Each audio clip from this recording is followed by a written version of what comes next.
I wonder, do you know about the issues that they're having in the Gambia with African Americans? No. Okay, so we have a couple of, the Gambia is super small, so it doesn't take, Ghana's small and everybody knows everybody. So I can imagine how it is in the Gambia being even, the Gambia is like a fraction of the size of Ghana. So we have some situations in the Gambia, where a situation in the Gambia where there's a young lady who's from here.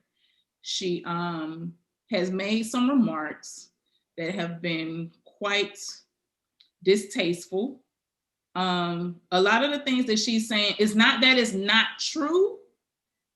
It's that it's the way that she says it or the way that she goes about it. It has a very oppressive and European white privilege type of undertone to it. And then there's some things that were just just downright disrespectful, calling Gambians stupid and slow and all of this stuff. That led to a situation in Sierra Leone where some repats in Sierra Leone are they're petitioning the government for citizenship, and they were having a meeting with the government, and the officials were saying to them, they brought up this video of this woman with all of these disparaging remarks, and they're like, so how are you guys going to guarantee us that this is not going to happen in Sierra Leone? So, of course, with the number of us who are starting to make this journey back over, there are a lot of people who have concerns about, we don't want to have another Liberia type of situation. I agree. I can understand why that would be a concern. From your experience, a lot of diasporans. From your experience, how do you see, or do you feel like they have a more of a coming to help the situation, or more of a takeover type of spirit? Right. So I've met, because I throw parties on my rooftop all the time, and I have a lot of different. I have African Americans turn up. I have Brits, Jamaicans. So many people turn up, and I speak to them on a one-to-one to find out, what their experiences are being in Ghana, and a lot of them that I speak to come with, they come with a very positive attitude towards, integrating. And that word is very important, because, right. When you integrate, it's almost as if you've accepted that you've come to meet something there, and you're coming to embrace it, no matter how bad it might be. Right. Then you have those that look down upon, well, Ghana should be this by now. They were the first country to get independence, and da-da-da-da. Why are their roads so bad? Why have they got this? Why have they got that? Or why haven't they got this, and why haven't they got that? And I understand that argument as well, because, if Ghana were to follow just the basic things that Kwame Nkrumah set in place, Ghana will be much, much further ahead. Right. So I do understand the comments that some people are making, but I think everything is how you deliver, right. How you deliver your critique of a particular country that you're living in.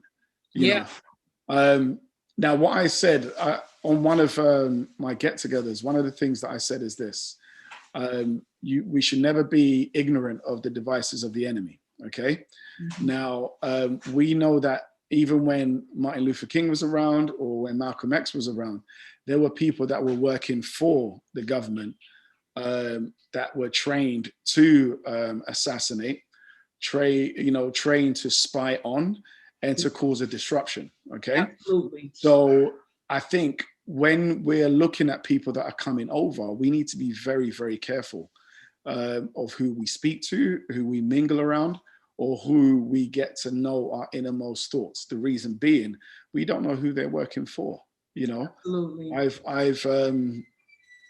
I remember saying this to a group of, I don't want to mention their names clearly, but you know, I mentioned it that, look, as we're all sitting here, one of you could be a CIA operative. We don't know. Exactly. So you know, in order to protect ourselves, we do need to be very, you know, guarded on who we affiliate ourselves with and who we allow into the country, more importantly, or should I say who we allow to gain citizenship. Okay. Now, and I could say this about the Chinese. Okay. Yeah. And a lot of people don't like to talk about it. I will, because it is what it is. Let's right? talk about it. The Chinese have a longer agenda. They play the long game. They can ride this out for 200 years. It doesn't matter. They're going to play the long game. And the long game is this, okay, is they have a very high population, okay? So in spreading out that population into Africa and having multiple children, on this cycle, it might not work in terms of them having the power to vote. Give it another cycle. Exactly. When those children become age 18 and 20 and stuff like that, they're going to be loyal to where? They're going to be loyal to the mother country. The mother country is China. Exactly. And that's how the takeover is going to take place. Exactly. And it's very unfortunate that, you know, West African governments can't see it and can't plan towards it. Exactly. You know? So I'm very, very against a lot of the things that I'm seeing happening in Ghana with regards to the Chinese influence or the money that's been borrowed from them or the contracts that have been given to them, because there is obviously another agenda at play. Always another agenda. Yeah. Sorry for diverting, but it's just something I needed to say. The Chinese play the long game, and I've said this to you before. I believe that it's important for us we got to get it together. We got to bridge this gap. They have their population is super high. They have their government behind them. Their government pays for them to come in and take over, and we are still out here talking about us, them. Y'all did this, y'all did that, and like Akon had a lot of us ourselves for no reason. Exactly. We're doing this infighting, and a lot of us got upset with what Akon said, and I think he was really trying to say, while those are valid concerns, we can't keep focused on that. We need to go ahead and heal that shit and move on, because there's a bigger picture at play. We don't have much time before Africa will be completely belonging to somebody else again. And if we don't get in, I feel like if we don't all get in and get it together, people like me and you and several of us others who have been raised with these people, and we know them. We know them. And we can help to kind of, at least try to steer this thing another way, because the way it's looking right now, we ain't gonna have no. It's very bad. Look, let me break it down to you like this. And I would say, when I say we, I'm talking about those Black British, African British, for example. We look up to the African Americans because their struggle was very painful. It was long. And, Blacks in Europe have a certain level of freedom that, definitely those in the US don't have. Okay. Right. So we respect the hustle that African Americans went through. And we like the fact that there are a lot of them that are very influential. They're influential, they have money, and they can do a lot of things. The heartbreaking thing is, because of the narrative of, Africans sold you, so I don't see why you're going to go back to Africa and do this, do that. It's overshadowing the greater good that can be done from the wealth that you have. Now, I'm not in any position to tell anybody that has money where they should invest their money. But what would be beautiful is this. I can give you an example. I remember growing up, even when I used to play football, you know, you had guys like, you know, you had black football players like Ian Wright that used to play for Arsenal and other clubs as well. You had Paul Ince. There was a lot of good football players that I looked up to. And I was thinking to myself, how come they don't have any black football clubs in the UK? Because we have a lot of millionaires, black millionaire football players. So why can't they have their own teams? Okay. Now, you know, and I knew a lot of people in football at that time. And to realize, you know, how much years after that, none of them have managerial jobs. Yeah. Forget owning. They don't even manage any of the top flight teams. Okay.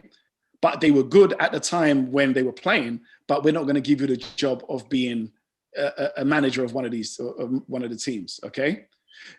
And they're complaining about it. Why are you complaining, bruv? I mean, I'm not being funny.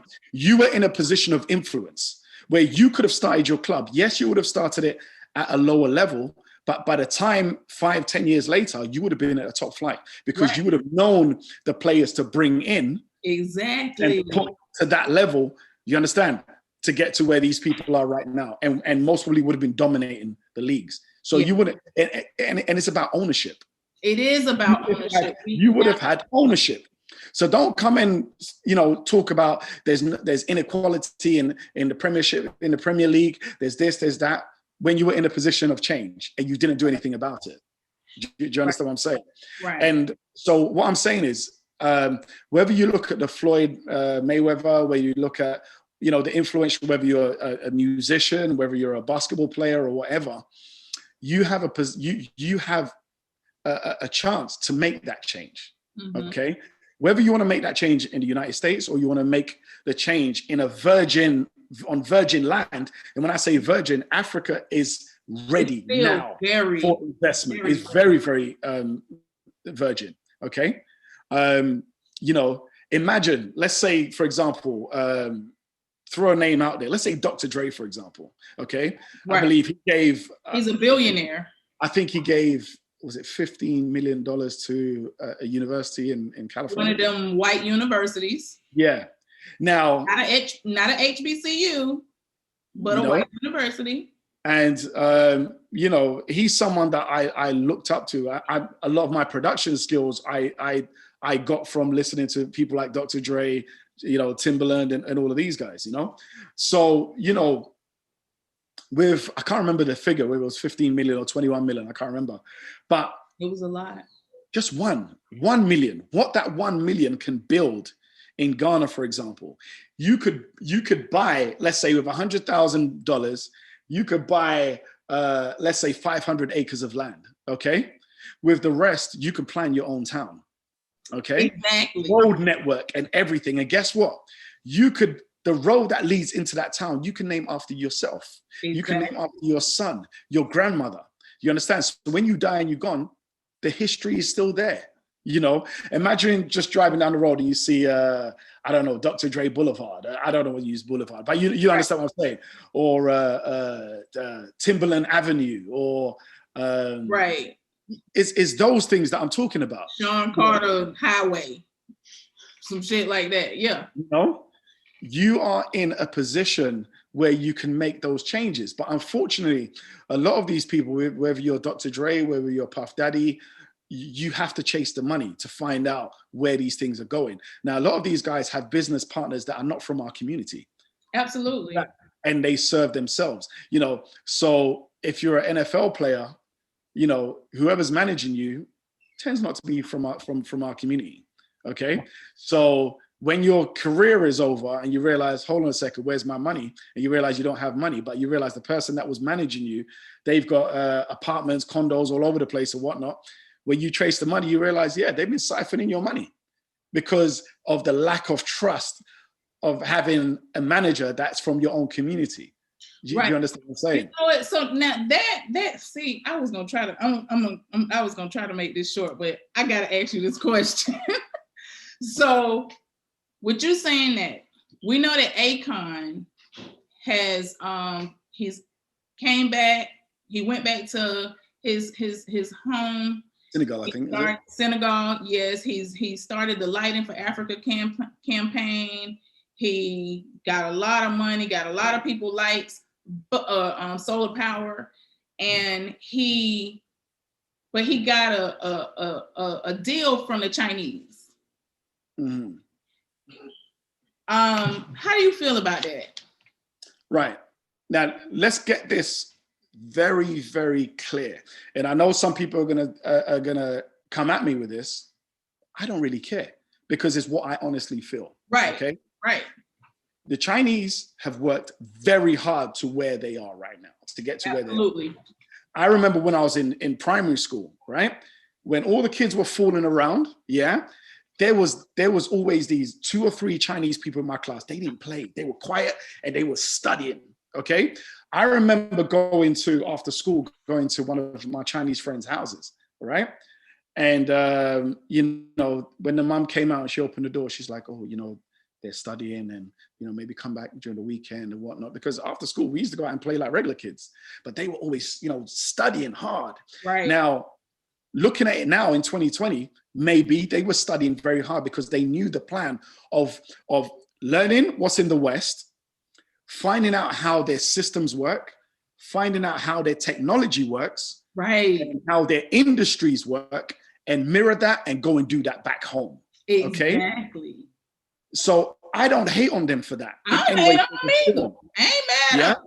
Because if we were in that same position, which we are, there's a lot of us who are in, whether it's in manufacturing in the United States or in Europe, whether it's in, you're working for a fashion line, whether you have the knowledge to go home and go and do the same thing. Yes, the Chinese people went, they started copying, things that were, what do you call it? That had the patents and stuff like that. They were copying it and putting it out to the market. But you know what? I'm not going to hate on them for that. You know why? Rock and roll, blues, hip hop, and R&B. Who has taken over that? Who has stolen that and is modeling it as their own? Hello. Everything that we do, everything we do has been taken and has been monetized by somebody else. So you can't cry that China are stealing your intellectual property when you do that on a daily basis. Yeah. Do you understand what I'm saying? Yeah. So my idea is this, okay? Yes, we should be trading partners with China because they are far ahead of us in terms of technology, okay? We need to understand how it works, how, how we could set up our own infrastructure, how we could set up our own laboratories, how we could set up our own munition. You know what? I'm not afraid to say it. Absolutely. And I'm glad that you said it because until this moment right here, I never thought about it like that.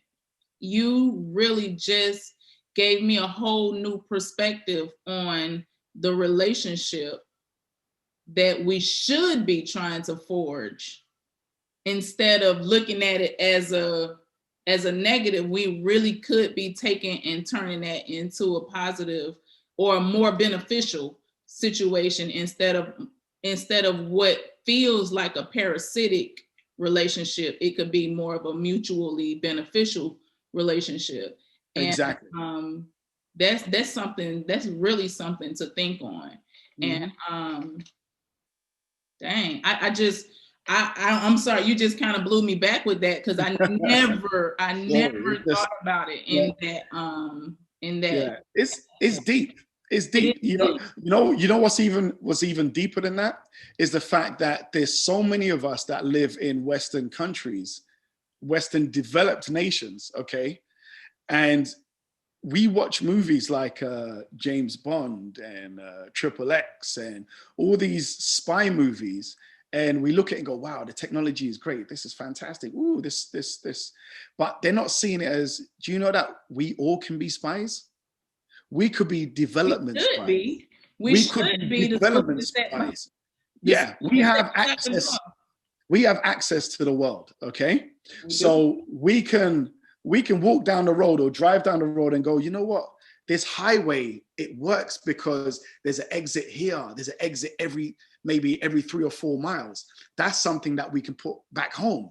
Or, you know, you go downtown, then you realize that, wow, the pavements, you know, the width of the pavement is this amount. And, you know, the curbside and everything is measured like this. And, you know, and they've got street poles at every interval. That's something that we can bring home. Or we can go to Europe and realize that, hold on a second, they use a lot of, you know, bicycles to get around. Why is that? And they've got cycle lanes and they've got lanes for buses and lanes for cars. That's something that instead of us thinking about, let's just build a road and put a gutter on the side, why don't we think 20 years ahead? And why don't we build roads with cycle lanes and even a lane for electric motors, for example? Yeah. Why don't we think further ahead instead of trying to figure out the need now? Right now. You understand what I'm saying? And this is where I talk about development spies. We can all be that. And the truth of the matter is, in most of these places, it was us who came up with the ideas that are in the West anyway. Oh, so of course. It wouldn't be like we're stealing it. It ain't like we stealing it. We just taking back something that we came up with in the first place, or something. Well, that is very true. Because when you look at the development of America, I don't know the history on Europe, but I know that here in America, it was Black people who designed these cities and figured out how to lay everything down and where to build, how to build the buildings, it was us. Them white people didn't know how to do that. They didn't know nothing about building nothing. They didn't. I try to keep, like you said, they didn't go and get slaves. They went and got tradesmen. They went and got people who knew. These white people didn't train us to do the work that we did when we got here. We came here and we did it because they didn't know what the hell that they was doing. You see, the interesting thing is this, is, when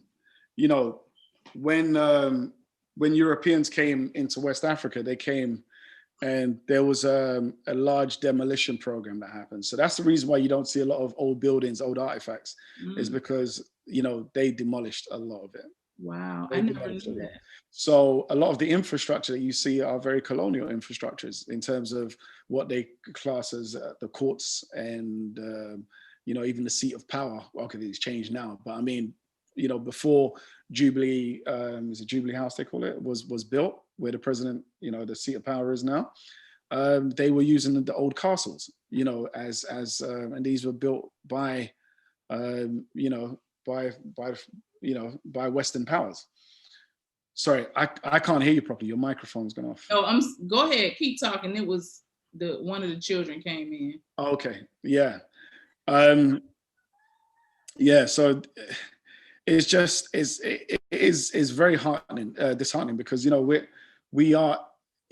in a position of power and don't realize it. We don't need realize it. Yeah. We don't need the Gucci's. We don't need the all these different name brands and the gold earrings and stuff that, even if you like wearing gold, is not really an issue. But I mean, we have gold in Africa. We got plenty of it. We have jewelers that can make it. But I find it interesting that the raw material leaves the continent and gets into somebody else's hand, is rebranded, and then it come back. It just doesn't make sense. That slave mentality behavior needs to be eradicated. Yeah. And one of the things that we find, or is a massive problem in terms of, like we were talking about, the diasporans dealing with the indigenous, is a prime example is this. Last week I posted something that was on my heart for a long time in an African American travel group, and it wasn't ignorant of me. I just wanted a genuine feedback, but it was met with a lot of hostility. Yeah. And that hurt because my heart is not that. And I know you came in to defend me, and I love that. But I was looking at the whole thing as, they don't know where my heart's coming from. They don't realize that, look, you know, even in Ghana, look, we've managed to build, you know, I've built an apartment complex. All of my tenants are African Americans. Yep. Yeah.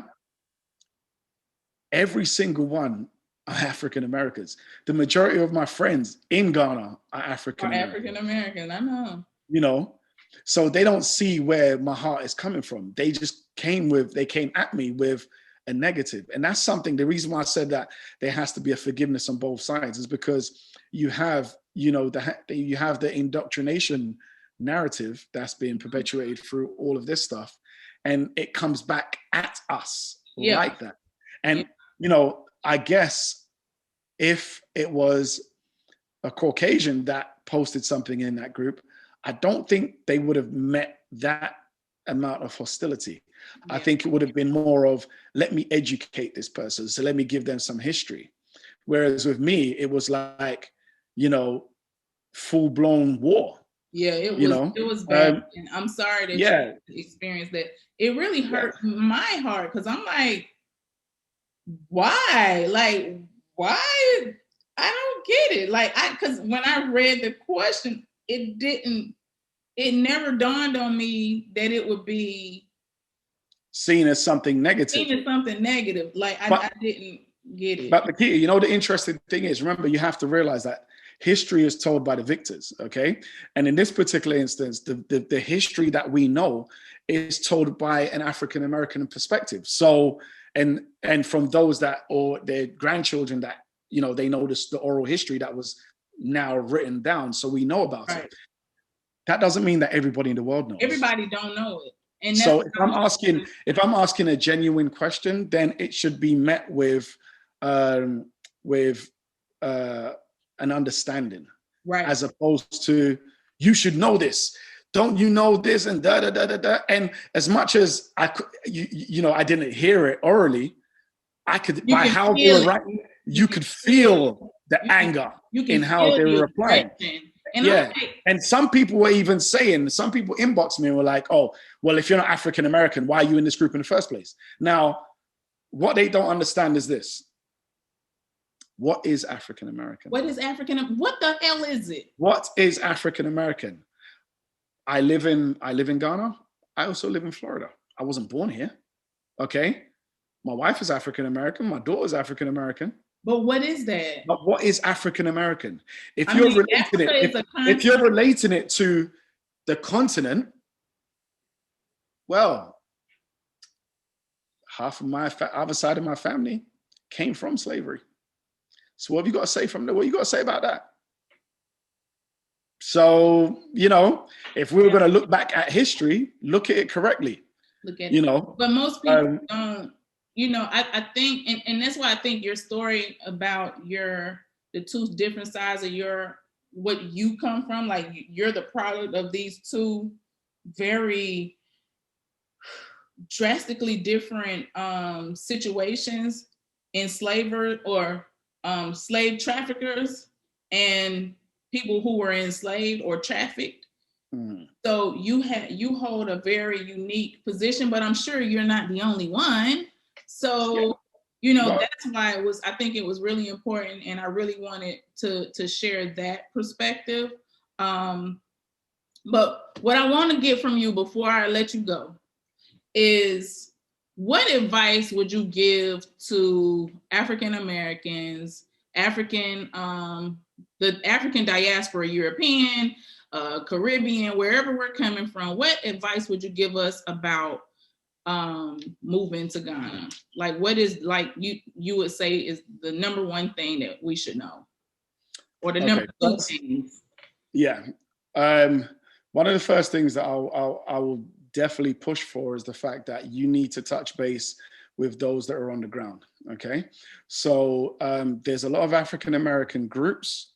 There's and even if you're from the Caribbean, I don't know if there's a you know, like, obviously we're part of the African American Association of Ghana. They have a Caribbean association. They have a camera. Okay. You know, get in with those and ask genuine questions. Now, try not to go with the mindset of everyone that is in Ghana knows what they're talking about. You have to do your due diligence, okay? Because there are people that are in Ghana that are stranded. There are people in Ghana that are broke. Don't think everybody that's there that's come from outside has got money. You better tell okay? it. No, I'm saying it. I'm just telling to say the way it is. Okay, straight. There are those that are part of those groups that will initiate a friendship and defraud you. Don't get it twisted. There are people. They are not from the continent. They are from outside, people. Please get that. Yeah. So understand that whether you're from the Caribbean, from the UK, from Europe, coming back, those that are on the ground, I know you're afraid. I mean, those that will be coming in, I know you're afraid of being scammed by Ghanaians. Trust me, you will be scammed by the people that you call brothers and sisters, just as well as you will get scammed from Ghanaians. So I would say, yes, do your research, do your due diligence, and touch down with people who know what's happening on the ground. You understand what I'm saying? Mm-hmm. You know, I'm a real estate developer in Ghana. I've been in and out for the last 7 years. I know a lot of people. I've been part of a lot of groups, still am part of a lot of groups. And I would definitely give you a straight up answer. If you ask me, I'm going to tell you the truth. I'm not going to sugarcoat it. I will tell you exactly what you need to know, how you should go about things. And if you don't take the advice and it goes wrong, please don't call me. I'm just going to tell you that now. I'm not going to waste my data or my phone credit because yeah, you know, I know a lot of old women in Ghana, okay, African Americans who went to Ghana with the idea of they're going to go find some young guy, some mandingo, because their relationships weren't going on. You better tell it. Yeah, you know, their relationships weren't going on too well in America. So they want to go over to Africa and find some young boy on the beach or whatever and live their life. Listen, there's some of them, they've been defrauded, okay? Because those guys that you go and chase on the beach, they're about the money. So they will take your money. And after 2 or 3 years of marrying you and getting their visa to go to Europe or whatever, they will drop you in a heartbeat, okay? And there's a lot of hurt women out there, okay? Yeah. That are hurting, and they're very bitter about their situation only because they went there with an agenda, and the agenda that they went with was wrong. You have to go there with a mindset of inclusion, you know, of understanding, not of I want to go and take advantage. Do you understand what I'm saying? Because look, you can see a lot of white Europeans that go to Africa, go to Kenya, they're on the beach sleeping with the Rastafarians and all that kind of stuff. But they're going there and you see what they're doing and they're leaving. But they go there knowing that that's what they're going there for. I'm going to do. I'm going to pay for play. Exactly. You know, when you're going over there, go with the mindset of I know exactly what I'm going for. And if your plan is to stay there, then stay there with the mindset of I'm going to integrate, not that I'm going to take advantage. Because if you come with that mindset, you're no different to the colonizers because they came and took advantage. You know, I know people that have house help, they abuse them. You know, I know people. You know, they cuss them out. They say all these negative things. You're no different from the slave master. Absolutely. You know, you have to come with a mindset. Don't get me wrong. Some of my workers, when they do some dumb crap, I put them straight, but I don't cuss them out. Yeah. I will tell them how best they could have done it. Right. So that they don't do it again. Right. And that's how you educate people. That's how you enlighten people. Because remember, they're not coming from the same privileged backgrounds that we're coming from. And when I say privilege, I'm not saying that, you know, because we're coming from the West, we're coming from, what do you call it? We're coming from wealth. Not all of us are coming from wealth. Right. I sure as hell didn't come from wealth. You understand? My father used to work for Ford. My mom was an NHS nurse for over 30 plus years. You understand what I'm saying? Working class. Working class. You know, but when I say privilege is that, you know, living in the West opens your eyes to a lot of things. It opens your eyes to technology, know-how, and a lot more things that when you take back home, it can help. Yeah. You know? Yeah. So my advice is, from that perspective, come with a mind of integration and also to learn, more importantly. Yes. I would say do not come with a lot of money. Come with money enough for you to set up whatever you need to set up. Mm-hmm. If you do have accounts in the United States, Europe, or whatever, have them in there. And if you do need to transfer money, then transfer it. Right. The reason why I'm telling you this, I'm saying it from a security perspective. Okay, if you come down, people have the idea that you have money. I mean, look what's happening in Jamaica. I know so many of my friends who their parents have, moved back to Jamaica. They got robbed. Some got killed because they retired, went back, and got murdered because they took their money with them. Don't take everything with you. Yeah. Be wise. If you're going over there because you forged a love relationship over the internet, don't do it. Don't do it.